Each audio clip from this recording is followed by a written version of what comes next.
মহাপুৰুষ শ্ৰীমন্ত শংকৰদেৱৰ আদৰ্শৰে উজ্জীৱিত শ্ৰীমন্ত শংকৰদেৱ সংঘৰ 93 সংখ্যক বাৰ্ষিক অধিৱেশনত আমি যোগদান কৰিলোঁ। শ্ৰীমন্ত শংকৰদেৱ সংঘ অসমৰ এটা জাতীয় অনুষ্ঠান আৰু এই জাতীয় অনুষ্ঠানটো আৰু অধিক শ্ৰীবৃদ্ধি হওক, অনুষ্ঠানটোৱে জাতিটোক আগুৱাই লৈ যাওক, পথ প্ৰদৰ্শন কৰক, তাকেই মই কামনা কৰিছোঁ।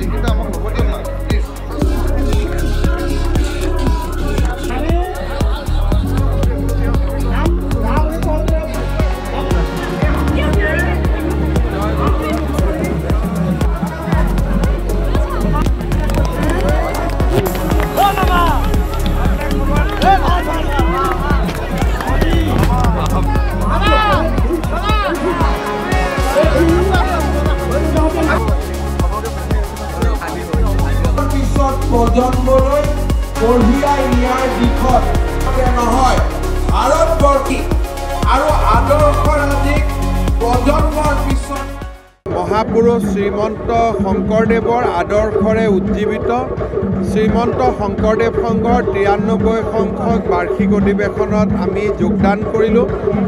শ্ৰীমন্ত শংকৰদেৱ সংঘ অসমৰ এটা জাতীয় অনুষ্ঠান আৰু এই জাতীয় অনুষ্ঠানটো আৰু অধিক শ্ৰীবৃদ্ধি হওক, অনুষ্ঠানটোৱে জাতিটোক আগুৱাই লৈ যাওক, পথ প্ৰদৰ্শন কৰক, তাকেই মই কামনা কৰিছোঁ।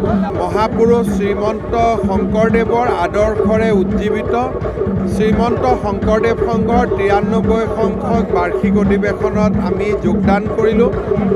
শ্ৰীমন্ত শংকৰদেৱ সংঘ অসমৰ এটা জাতীয় অনুষ্ঠান আৰু এই জাতীয় অনুষ্ঠানটো আৰু অধিক শ্ৰীবৃদ্ধি হওক, অনুষ্ঠানটোৱে জাতিটোক আগুৱাই লৈ যাওক, পথ প্ৰদৰ্শন কৰক, তাকেই মই কামনা কৰিছোঁ।